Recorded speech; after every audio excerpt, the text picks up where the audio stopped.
Yeah, we're a little bit like the football community. I think a little bit twitchy about where our goals were going to come without the big bud, but we'll just slip him to centre half back next week.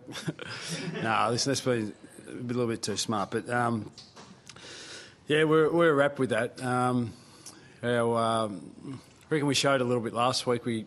Buddy only kicked 3 last week against Gold Coast too, and we found 16 goals from other players and Savage and Smith and these type of guys.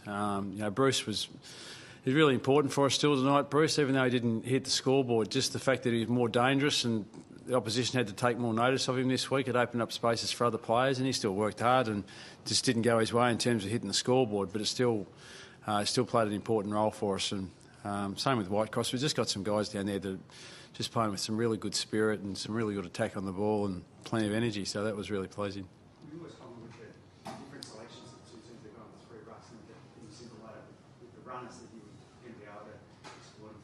Yeah, we didn't have too much choice, unfortunately. At least the Bombers had a choice with the way they selected their side. We just didn't have any tools left. So, that's a little bit of a concern for us, particularly if we get another couple of injuries. But Buddy will return next week, and we'll probably get a couple others back that'll be available for us. But we knew that if we're able to get the ball to ground level, we'd give ourselves a real good chance in terms of our run, and that's the way the game panned out in the first half.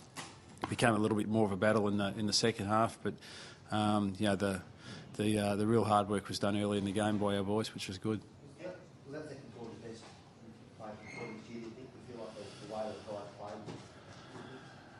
the guys played? Hard to say. Probably the fact I think Essendon scored only a goal for the quarter, so that was really pleasing. We were able to get 7 or 8 ourselves. So it was as good a brand of footy as probably what we've played, but it's just so hard in today's game just to put it together for the full 4 quarters. And what was really important was we were just able to hold our ground a little bit in the third quarter, and we still won that quarter by a goal. It wasn't a significant margin, but that just put the game beyond Essendon's reach by both sides.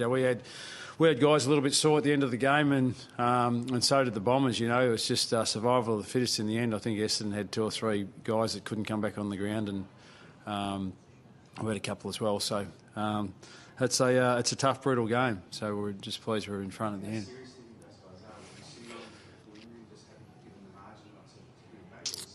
Yeah, a little bit. We don't think either of them are too serious, but they might be a week, or it might be 2 weeks, or they might be nothing. That was one of the great luxuries of being 10 goals in front at half time. You could perhaps afford just to take one guy off, but we had a fresh runner in Bateman that was ready to go. So we'll get those guys scanned early in the week. We obviously won't take a risk with them, bring another couple of guys in if they're no good, but. We'll wait and see during the week. So you think it's only minor? Yeah, I think so. But we'll get that scan during the week.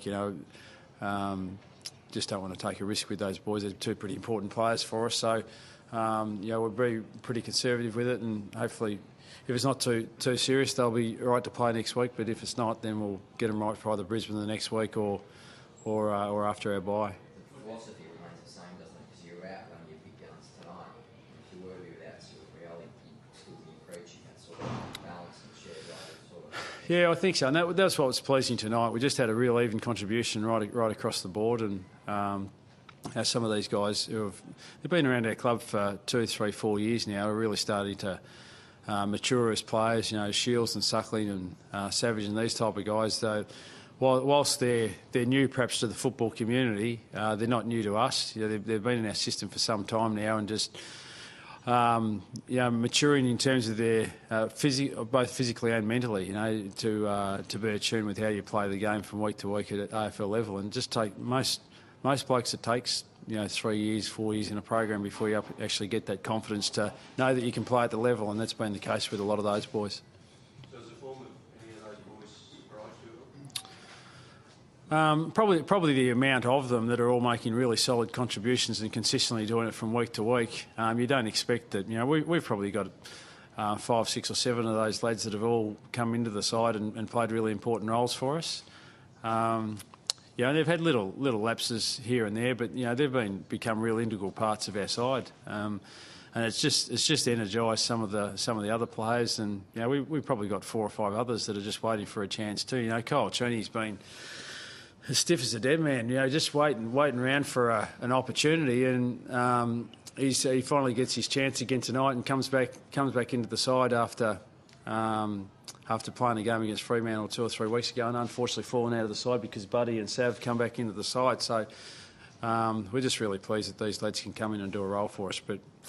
We're going to need to have them all firing next week. We've got the Pies, and they and the Cats, obviously the benchmark sides in the competition, will be a really good test for us to see where we're at as a footy club. That field, especially Hodgie, perhaps virtual tonight, and that allows you to compete with the top side, doesn't it? What was that? Sorry, Jay. Field kicking, it was lethal tonight. Just those kicks from downfield, set up everything up. You're going to reproduce that. I would like to think so, but I reckon the greatest strength of Collingwood's game is the way they pressure the ball carrier and squeeze you into their own half, and so that'll be the great test for us to see whether we've improved as a side, and our lads will get an opportunity to play in MCG against the reigning premier. There'll be 70,000 or 80,000 people here, I'd guess, and that's just great experience for those lads, great exposure. I think there's mid 60,000 here again tonight, so it's great for our lads to play in front of big crowds and just really test themselves to see whether we can feature prominently at the end of the year.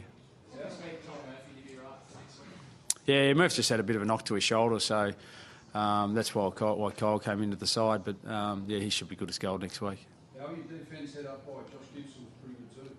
Yeah, Gibbo. I mean, Hurley's been in pretty good nick for them, and especially with, I'm not sure how you pronounce it, Cremiri, is it? Cremiri, the Essendon lad who's been their leading goal kicker, and he fell out of the side for whatever reason. And we knew that a big focal point would be for them to channel the ball through Hurley, and for Gibbo to have that role for the bulk of the night.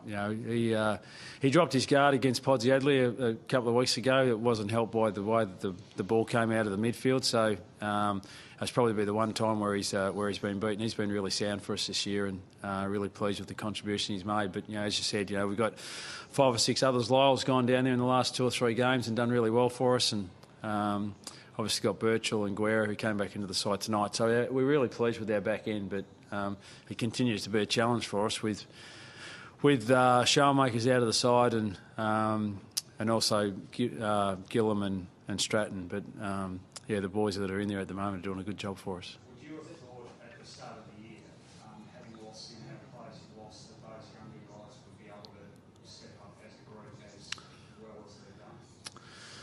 Oh, it's a hard one. We had high hopes for those young lads, and we went to. We weren't fair to say we weren't overly impressed with the way the NAB Cup structure, the 3-round robin type of thing. So we said, well, let's give a great opportunity to our kids to go to Perth and see how they go. And both Fremantle and West Coast played stronger sides in that triangular series in the first round of the NAB, and our lads just got pipped by West Coast by a couple of points, and we knocked off Fremantle, and that gave them tremendous confidence and belief that they could participate at the level. Interstate road trip to Perth against two sides that were, really keen to get their seasons up and going. It gave them enormous confidence. It gave us real belief in the lads too that they could participate at the level. And we always said that we'd try and give 4 or 5 of them an opportunity early in the season, and even with a few injuries, the other lads have jumped in and grabbed it with both hands. But we're at the midpoint of the season, pretty much, a little bit over, and it's a long, hard season. So we're probably going to need to go to another 2 or 3 young lads over the next 4 or 5 weeks, we're confident they'll be able to come in and do the job as well.